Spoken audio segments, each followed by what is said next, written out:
Keluar heula. Oh, keluar heula. Siap. Close dulu itunya, Pas dulu ininya belum mulai. Sudah PowerPoint-nya. direkod.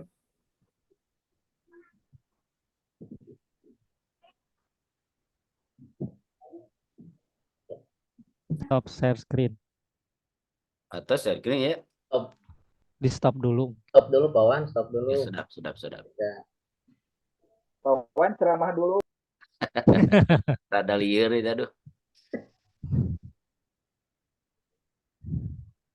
Nah, geuning abah teh anom kene. Disebat abah teh anom kene. Sedap.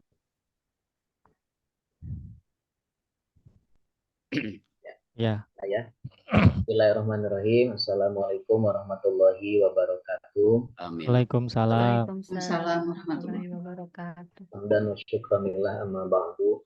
Alhamdulillah kita panjatkan puji syukur kehadirat Allah Subhanahu wa taala di hari ini. Kita masih diberikan kesehatan, kesempatan dan kekuatan untuk tetap melaksanakan berbagai aktivitas, terutama hari ini kita melaksanakan perkuliahan mata kuliah tafsir Tarbawi. Salawat dan salam semoga tetap tercurah kepada baginda Rasulullah Shallallahu Alaihi Wasallam. Yang kami hormati Bapak dosen selaku pembimbing kami, kemudian para mahasiswa, rekan-rekan semua yang hadir di ruang Zoom ini, mudah-mudahan semuanya diberikan oleh Allah hidayah, kemudahan, berbagai aktivitas, dan sekali lagi sebelum masuk ke materi, izinkan kami juga sama mengucapkan taqabbalallahu minna minkum siyamana wa siyamakum. Mohon maaf atas segala kehilafan dan kesalahan kami.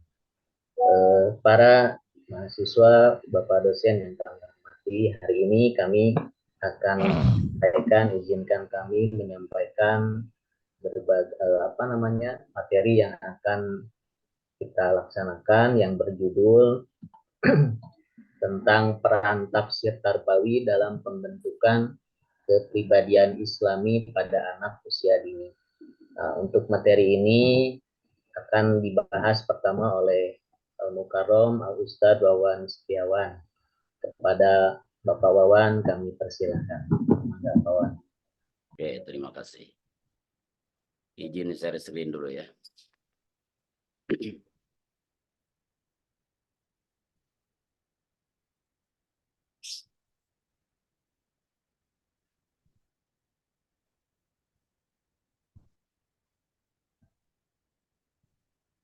Sudah nampak di layar ini? Sudah, Wawan. Ya, mangga. A'udzu bikalimatillahi tammati min ghadabihi wa iqabihi wa syarri ibadihi wa min hamazati syayatin wa yahdurun la haula wala quwata illa billah. Bismillahirrahmanirrahim. Assalamualaikum warahmatullahi wabarakatuh. Waalaikumsalam warahmatullahi wabarakatuh. Alhamdulillah, bismillah, alhamdulillah, alladzi qadarana bil jamaah, asyhadu an la ilaha illallah, wahdahu la syarikalah, wa asyhadu anna sayyidana wa nabiyana Muhammadan abduhu wa rasuluhu ladzi la nabiyya ba'dah. Allahumma sholli wa sallim wa barik ala sayyidina Muhammad wa ala alihi wa ashabihi wa ala man tabi'ah ila yaumil qiyamah. Wa ba'du. Alhamdulillah, bersyukur kehadirat Allah. Di siang menjelang duhur ini kita bisa berjumpa insya Allah dalam keadaan sehat walafiat. Terlebih dulu saya sampaikan terima kasih yang sebesar-besarnya bil khusus kepada dosen pengampu Bapak yang terhormat Kiai Haji Dr. Iskandar Mirza MAG beserta Dr. Masturi MAG yang telah memberikan kesempatan kepada saya khususnya pada pertemuan kali ini untuk menyampaikan dan memberikan judul yang sangat menarik yang kami pilih berdua dengan teman saya, Kang Agus, adalah peran tafsir Tarbawi dalam pembentukan kepribadian Islami pada anak usia dini. Sebelum lebih jauh saya sampaikan masalah ini,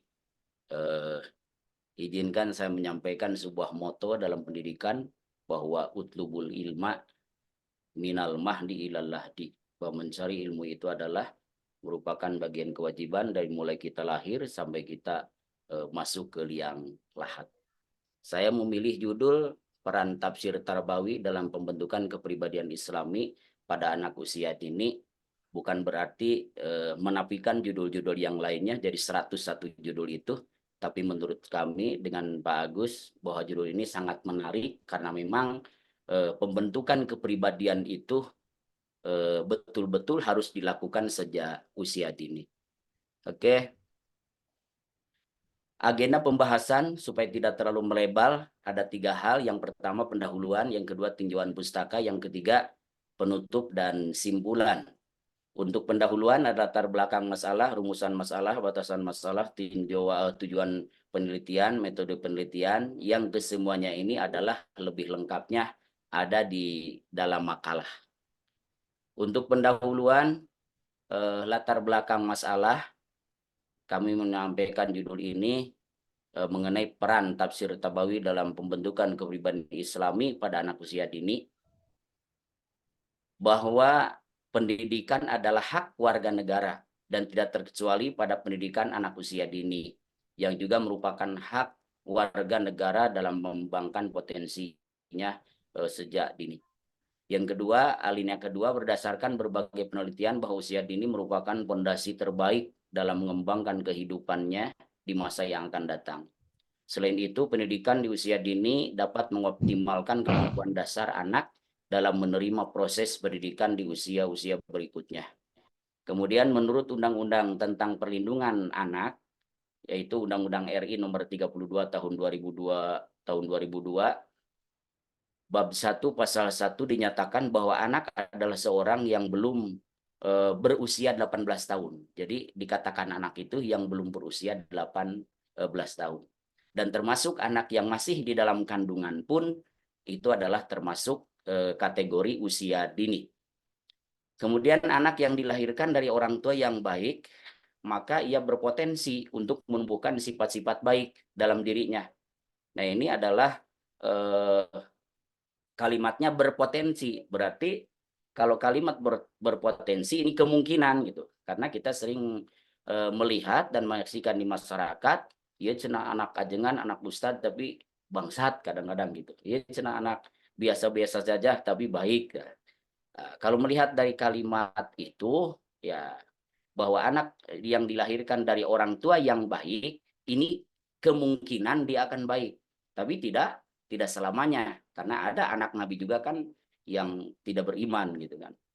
Nah, untuk menemukan sifat-sifat baik. Namun apabila anak tersebut hidup dalam lingkungan yang rusak, jadi tergantung lingkungan dan berakhlak yang rendah, maka anak tersebut bisa menjadi orang yang suka merusak. Jadi anak itu dilahirkan dari rahim orang yang muslim, keluarga yang baik-baik, kemudian anak itu bergaul dengan yang lingkungan yang tidak baik, kemungkinan anak itu akan menjadi tidak baik. Begitupun sebaliknya.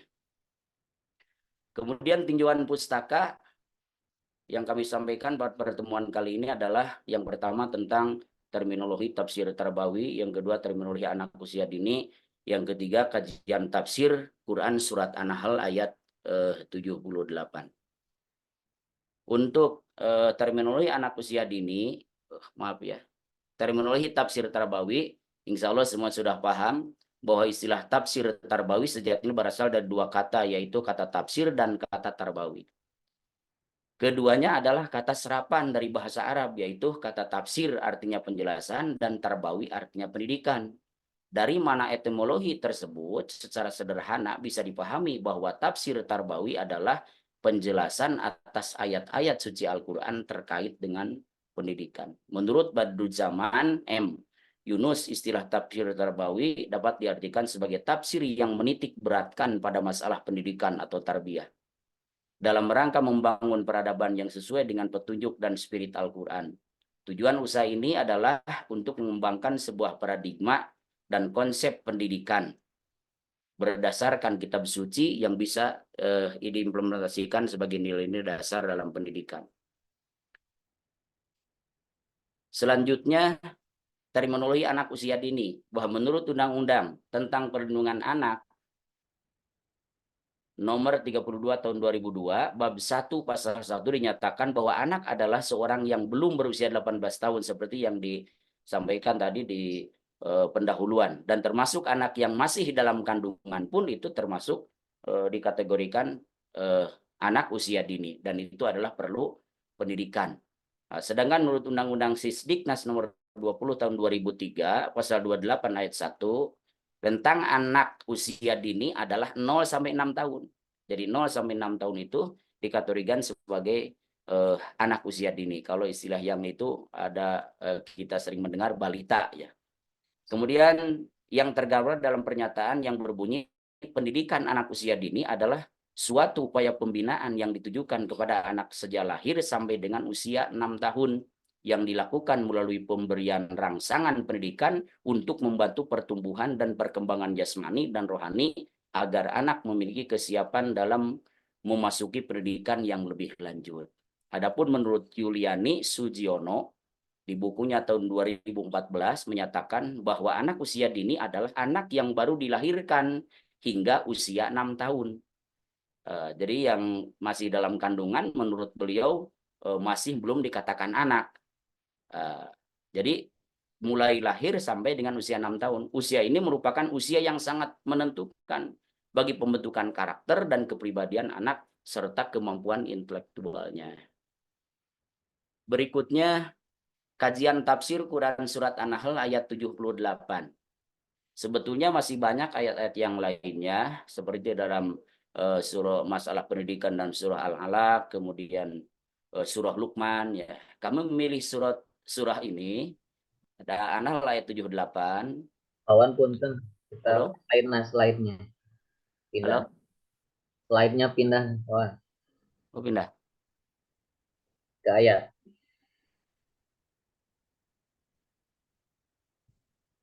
Belum Ada ini? ada, belum pindah karena surahna dialih. Ini ayat 78. Ya. Oke. Kajian tafsir surah An-Nahl ayat 78 ya. Belum diklik, Pak. A'udzubillahi Mbak, Tak acan muncul, Pak, punten. Oh, belum muncul. diklik. Oh. Kalau saya yakin semuanya hafal ya. Nah. Wallahu akhrajakum min butuni ummahatikum la ta'lamuna syai'a wa ja'ala lakumus sam'a wal absar wal afidah la'alakum tashkurun. Kami memilih surat ini bukan berarti menafikan surat yang lainnya, karena masih banyak surat-surat yang lain adalah terkait dengan pendidikan anak usia dini. Tapi yang sangat menarik kami mengambil surat ini bahwa ada kalimat wallahu akhrajakum min butuni ummahatikum la ta'lamuna syai'a. Ketika la ta'lamuna syai'a tidak mengetahui apa-apa, berarti itu anak perlu pendidikan. Masih di dalam perut, jadi masih di dalam rahim seorang ibu itu perlu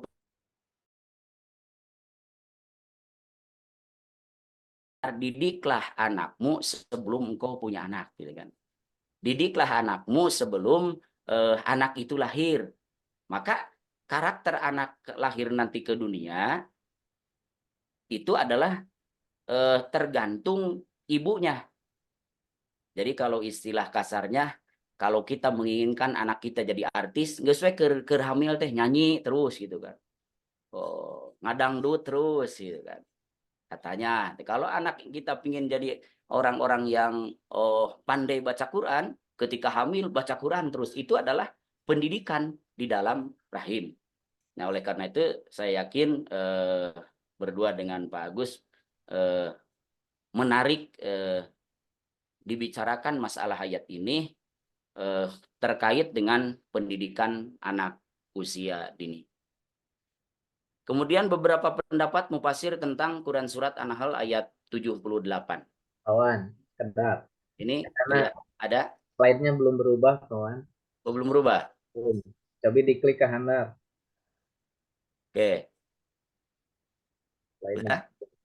Baca masih di terminologi anak usia dini slide-nya. Innalillah.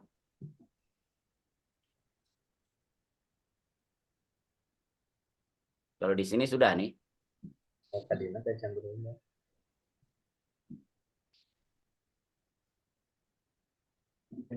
Atau lanjut aja? Tapi terdengar kan? benar Pak.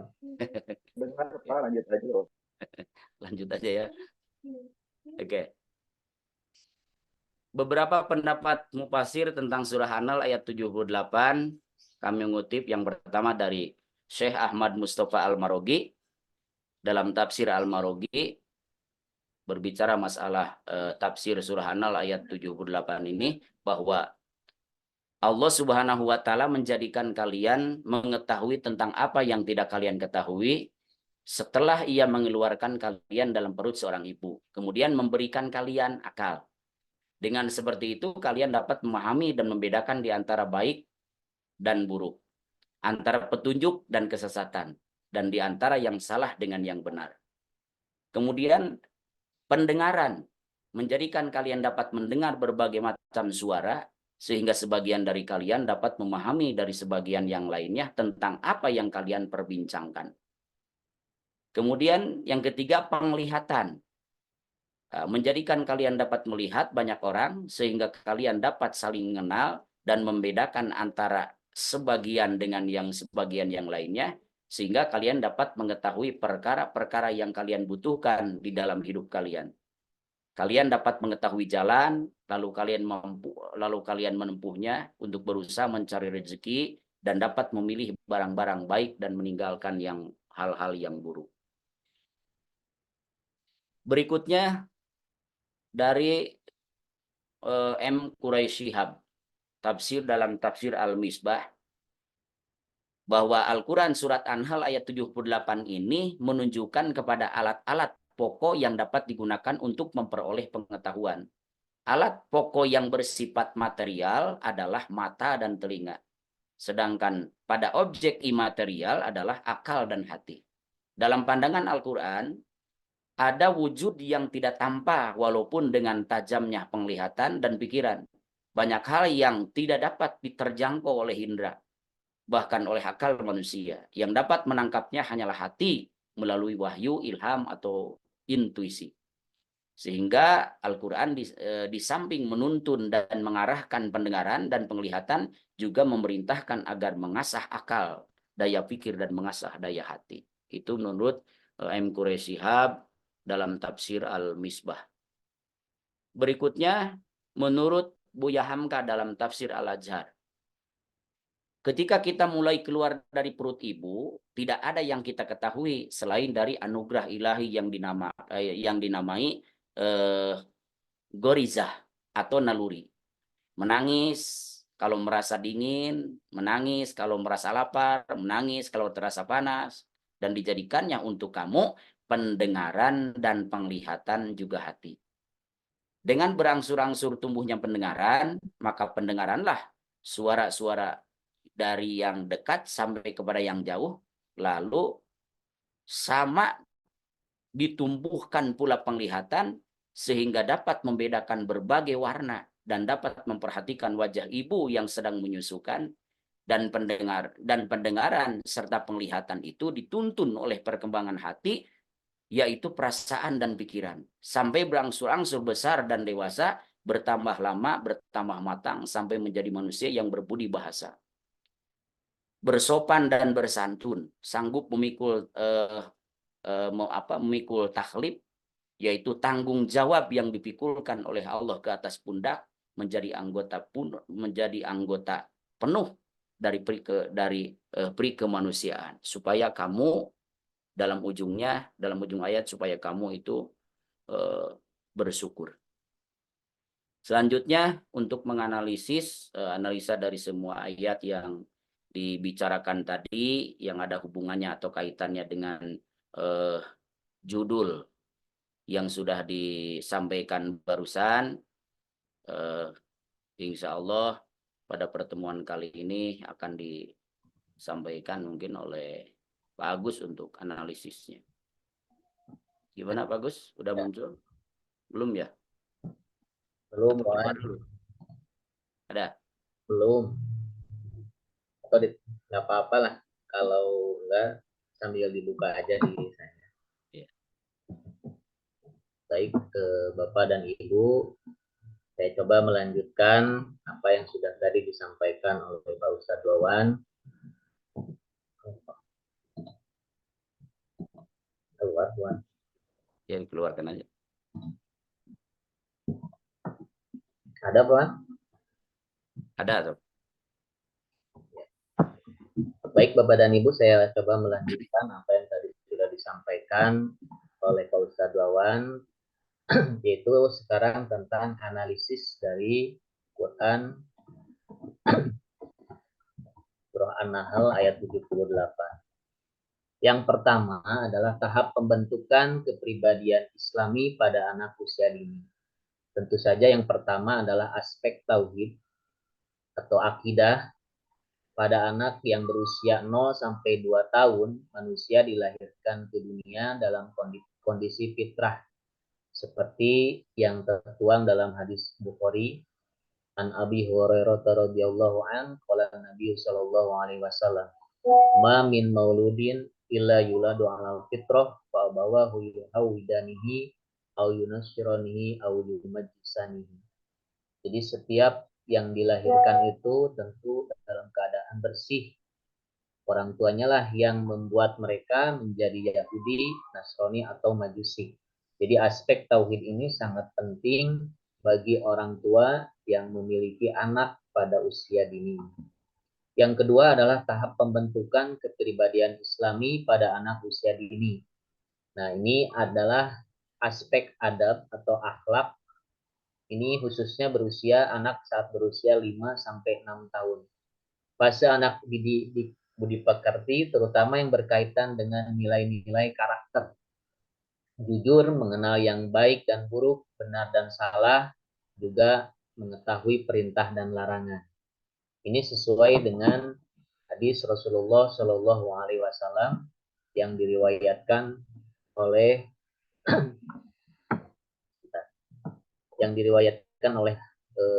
Muslim. Qala Rasulullah Shallallahu Alaihi Wasallam, alaikum bisidqi fa inna sidqa yahdi ilal bir wa innal birra yahdi ilal jannah wa ma yazalu rajulu yasduqu as-sidqa hatta yuktaba indallahi siddiqan wa iyyakum wal kadhibu fa innal kadhibu yahdi ilal fujur wa innal fujur yahdi ilan nar wa ma yazalu rajulu yakdzibu wa yataharru kadhiba hatta yuktabu indallahi kadhib.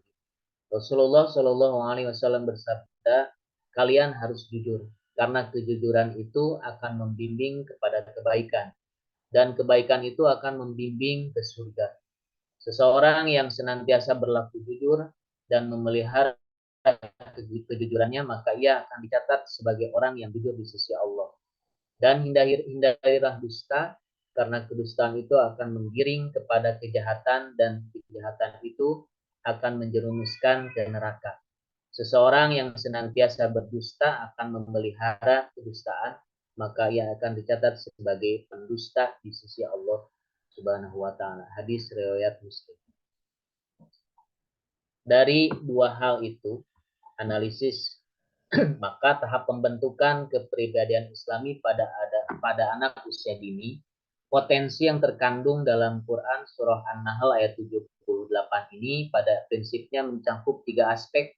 Yang pertama adalah pendengaran, yang kedua penglihatan, dan yang ketiga adalah hati. Yang dapat diuraikan sebagai berikut.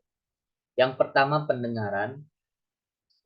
Pendengaran sangatlah berpengaruh bagi kehidupan manusia ketika bayi dilahirkan. Maka indera pendengaran sudah berfungsi bahkan ketika bayi ini masih di dalam kandungan.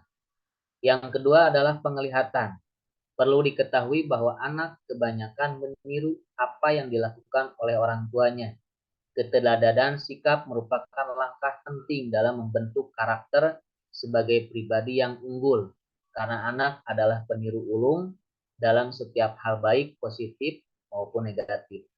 Yang ketiga adalah hati. Hati akan membentuk karakter dalam diri manusia karena dalam diri manusia itu terdapat hati yang harus diutamakan dan dijaga. Jika hati ini baik, maka baiklah tubuh tersebut dan sebaliknya. Nah, metode yang dapat digunakan, nanti sebentar.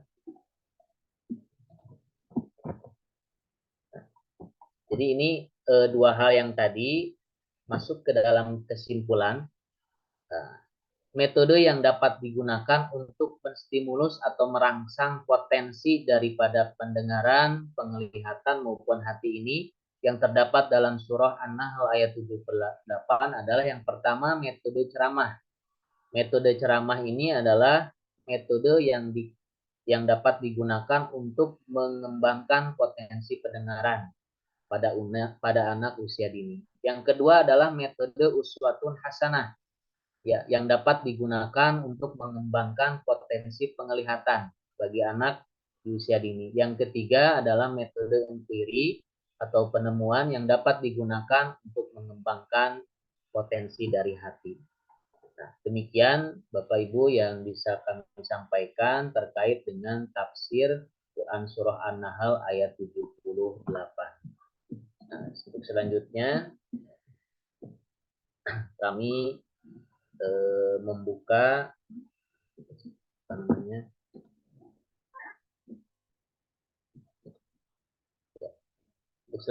membuka sesi diskusi berupa tanya jawab terkait dengan materi yang sudah kami sampaikan.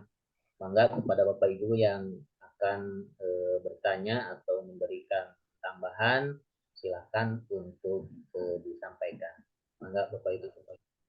Izin bertanya Pak Agus. Mangga Pak Iman. Gini ya, seperti yang kita ketahui bahwa sebetulnya lingkungan itu memang betul-betul mempengaruhi anak di usia dini. Kita sudah berupaya di rumah melakukan pendidikan secara baik, mulai dari perkataan, kemudian dari perbuatan, berikan contoh. Tapi ternyata ketika dia bergaul dengan anak-anak seusianya, justru kenapa yang terekam oleh anak itu sendiri hal-hal yang buruknya atau bahkan ucapan yang jeleknya. Contoh sederhananya ketika dia menemukan kata yang aneh gitu ya, dari plesetan, kata anjay terus nerap anjay, anjay. Nah, bagaimana upaya kita sebagai pendidik atau sebagai orang tua supaya perkataan yang buruk itu sendiri bisa hilang ya dari anak sehingga dia tidak mengucapkan itu lagi karena memang usia seperti itu memang sangat rentan dengan apa yang ia dengar. Itu mungkin Pak Agus ya. Nuhun Pak Iman, mangga mungkin ditampung dulu untuk termin pertama, kalau ada mungkin 3 orang. Silakan kalau masih ada Bapak Ibu.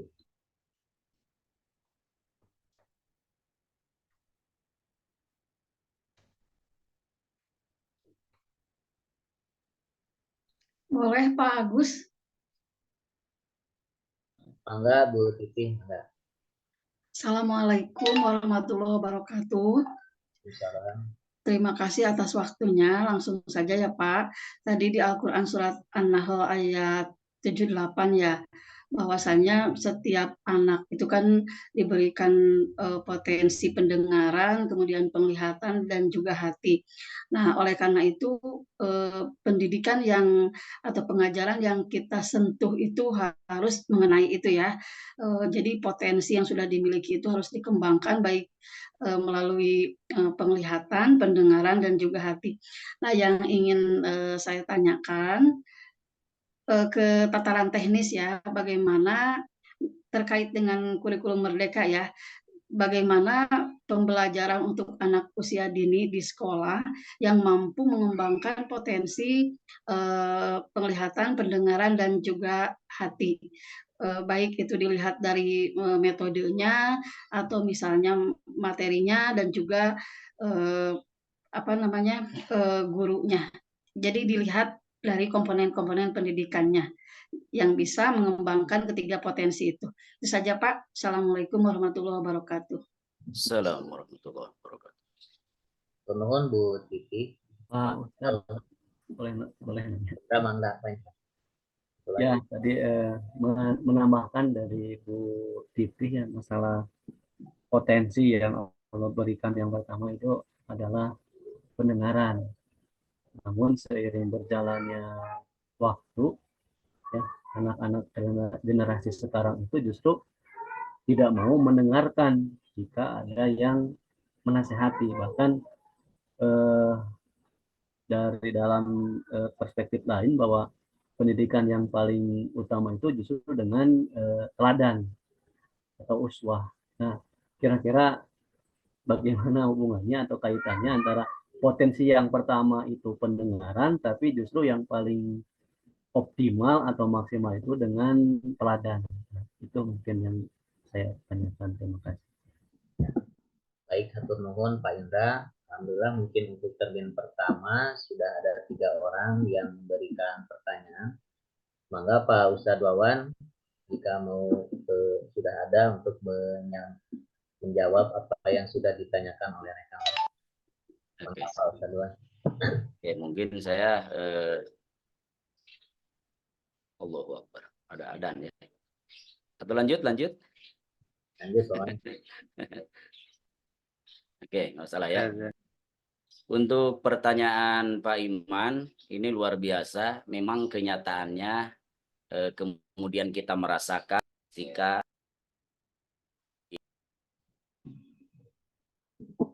Wawan Barem. Di mute. oh iya, lupa. Gimana lanjut ini Hadan? Lanjut. Untuk pertanyaan Pak Iman, luar biasa dan ini dirasakan oleh saya sendiri tatkala saya punya anak kecil di rumah. Saya didik anak itu kalau berbicara seperti ini. Kemudian anak itu keluar bersama dengan teman-temannya. Kemudian pas ke rumah ada kalimat yang lain gitu yang tidak diajarkan gitu, yang tidak diajarkan di rumah. Kemudian apa yang sikap kita yang harus dilakukan terhadap anak tersebut? Yang pertama, supaya anak itu betul-betul tidak merasa sakit hati dan merasa dimarahi oleh kita. Tentunya yang pertama kita harus tetap tenang menyikapi anak tersebut, jangan sampai dimarahi, kamu ini salah bahasa dan sebagainya. Itu kan kata itu kadang-kadang membuat anak menjadi tidak senang dengan orang tua. Ya. Kemudian berikan keterangan bahwa itu adalah salah satu kata-kata yang kurang baik, kata-kata yang tidak sepantasnya diucapkan. Biarkan bagi anak itu adalah sebagai pengetahuan. Kalau istilah kata orang tua itu, anak lagi belajar itu seperti orang yang istilah bahasa Sunda itu nyair. Tahu nyair ya, atau nyirip gitu kan, atau apalah gitu kan. Jadi silahkan dapat ikan apapun gitu kan. Dapat ikan apapun, mau ikan lele, mau ikan mas. Kemudian setelah dapat itu semuanya, kita bisa memilah dan memilih.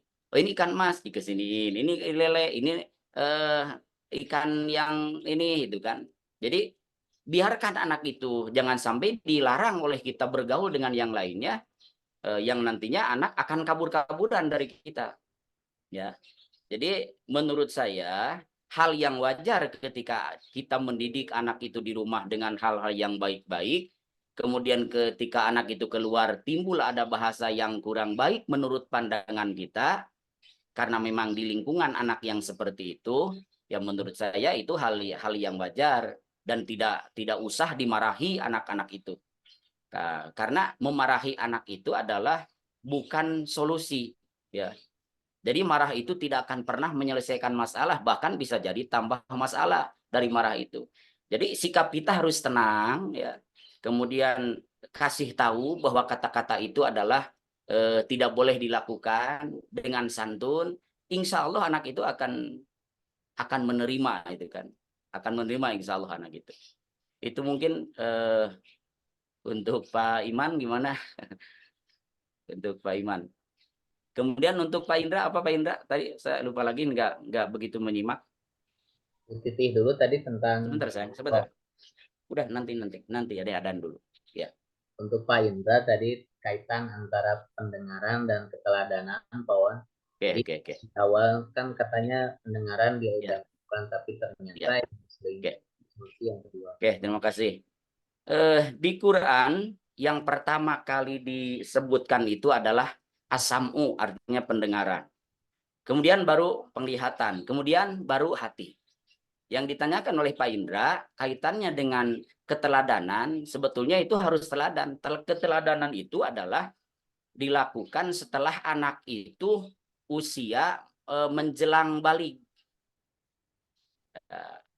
Jadi kalau usia di dalam rahim itu kan kalimatnya as-sam'a wal awal absor itu kan pendengaran, karena yang pertama kali diaktifkan oleh Allah Subhanahu wa taala itu adalah pendengaran. Makanya kenapa kalau orang tua dulu anak lahir ke dunia itu untuk ngecek pendengarannya baik dan tidak, itu suka ditinjrak atau ditimbrak gitu kan.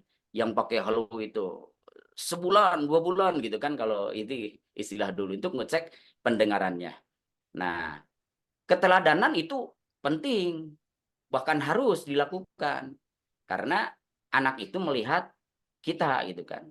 Oh, orang tua tapi itu di usia tertentu ya, di usia tertentu. Kalau usia di dalam, karena yang dibicarakan mimpi butuniha masih dalam rahim, berarti kita mendidik anak itu betul-betul sejak anak itu masih di dalam kandungan. Kemudian setelah anak itu keluar, dicek pendengarannya. Pendengaran itu adalah dengan ceramah, kemudian penglihatan itu dengan apa tadi? Ya dengan teladan gitu kan. Jadi betul penglihatan dengan teladan, kemudian hati itu dengan metode inquiry. Nah, itu jadi betul gitu kan Pak, yang disampaikan oleh Pak Indra bahwa keteladanan itu adalah menjadi nomor 1. Tapi kenapa di Quran gitu dinyatakan tidak nomor 1, keteladanan itu kan nomor 2 gitu kan. Nomor 1 itu kan pendengaran, karena yang pertama kali diaktifkan oleh Allah ketika orang itu dilahirkan, ketika orang itu dihidupkan oleh Allah, itu adalah asamu. Makanya kenapa ketika orang itu lahir di dunia ada sunnah untuk diadzankan, jadi supaya yang pertama kali terdengar oleh anak itu adalah kalimat-kalimat thayyibah, kalimat-kalimat Allah. Kemudian dikomatkan supaya anak itu bisa sadar bahwa itu adalah kalimat-kalimat Allah. Jadi akan nempel terus ya. Kemudian setelah anak itu menjelang dewasa bisa melihat. Nah, di situ keteladanannya. Jadi keteladanan itu diterapkan setelah anak itu bisa melihat dengan jelas. Mana ini bapaknya, mana ibunya, mana temannya itu kan. Sekitar usia 1-2 tahun mungkin gitu kan. Bisa melihat jelas itu. Jadi kenapa di Quran itu pendengaran yang didahulukan, tidak keteladanan, padahal keteladanan itu lebih utama gitu kan, kata Pak Indra. Ya, karena yang pertama kali diaktifkan oleh Allah, manusia itu adalah pendengarannya. Setelah itu baru kita melakukan keteladanan dengan sikap-sikap yang baik oleh kita. Wallahu alam ya. Terima Apalagi kasih itu. Dari Ya. Bu Titi Pawan tentang kurikulum merdeka, ini gambaran apa yang tadi disampaikan untuk potensi anak, memperbaiki anak itu, apakah memang di kurikulum merdeka itu sudah ada tata caranya dari berbagai komponen yang ada, baik itu dari kurikulumnya atau metode pembelajarannya dan sebagainya. Ya. Oke. Silakan barangkali Pak Agus dulu. Dan jadi dulu. Ya, saya coba ya Bu Titi untuk ikut menjawab. Mungkin nanti rekan-rekan semua ada yang menambahkan, mangga. Jadi dalam kurikulum merdeka ini kan pembelajarannya lebih mengutamakan kepada kepentingan atau perkembangan keaktifan anak. Tentu saja di sana peran guru sangat harus anak yang dominan, tapi guru pun harus bisa melihat potensi-potensi anak, terutama apakah dari 3 aspek tadi ya, penglihatan, pendengaran, dan juga hatinya bisa muncul agar memperoleh sikap yang baik, mungkin seperti itu. Nah, yang saya ketahui, mungkin yang pengalaman saya selama ini karena mengajar di SMK, tentunya itu sudah bukan anak-anak usia dini. Ya, oleh sebab itu, kalau di tingkat yang tinggi seperti ini, memang keteladanan ini menjadi hal yang sangat penting gitu ya, bagi guru yang mengajar di tingkat yang jenjang yang lebih, termasuk hatinya juga. Karena memang anak zaman sekarang ini terlepas materinya tentang apa yang jelas memang di awalnya harus disentuh dulu hatinya.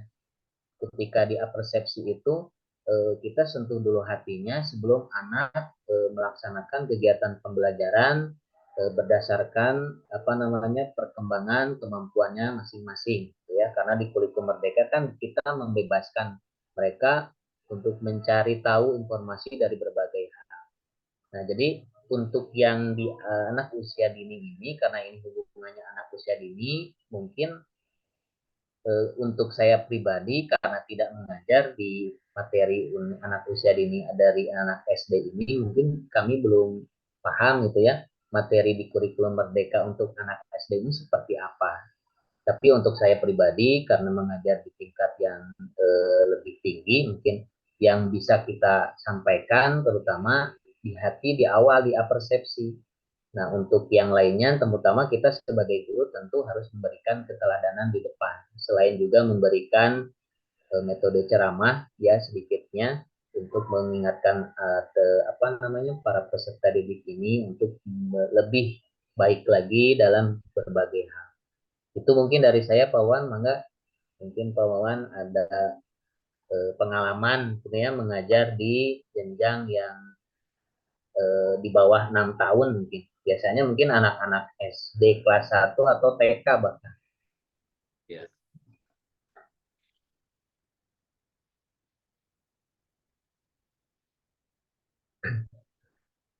Ya, intinya sama, bagus ya.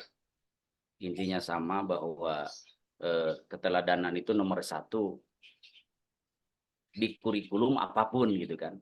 Terlebih di kurikulum Merdeka, karena anak itu merdeka, itu dikatakan merdeka itu ya anak bisa bebas mencari literatur dari manapun gitu kan.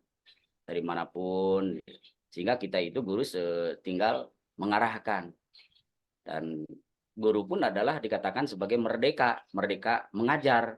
Artinya seorang guru itu tidak hanya terus membamblam gitu kan.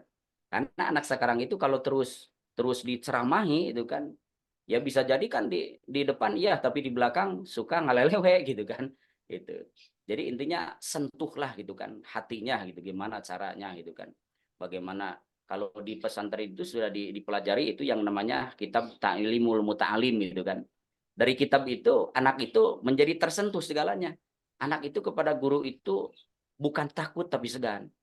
Tapi kalau melihat sekarang itu, jangankan di anak-anak yang masih usia dini, orang yang sudah usia dewasa pun 18 tahun ke atas, itu kadang-kadang hormat kepada seorang guru, takdim kepada seorang guru tidak ada. Makanya sangat menarik sekali tadi di awal pertemuan di Pak Marwan itu kan ada cerita atau kisah seperti itu. Kalau kita dibicarakan terhadap anak-anak, mungkin anak-anak itu akan mengatakan, akan merasakan, oh ternyata keberkahan itu ada lebih penting. Ya, keberkahan itu lebih penting. Salah satu untuk mendapatkan keberkahan itu adalah takdimnya seorang murid kepada seorang guru.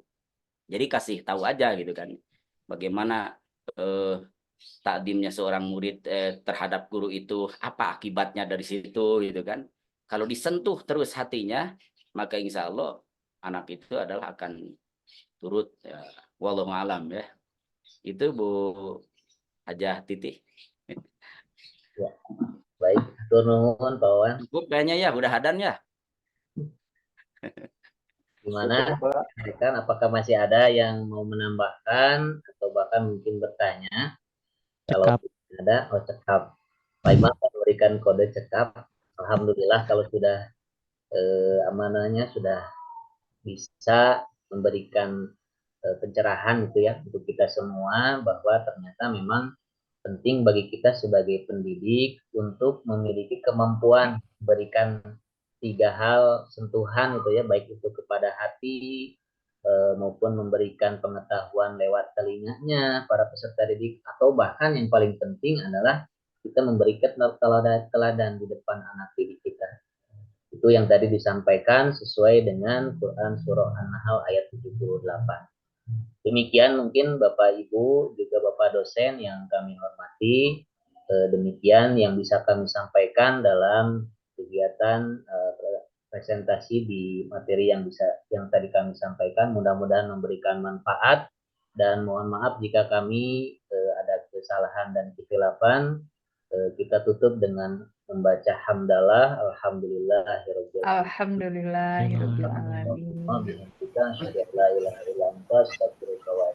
Assalamualaikum warahmatullahi wabarakatuh.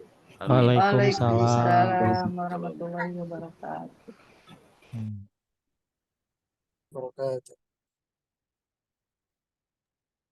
Kumaha lanjut atau napi sholat heula.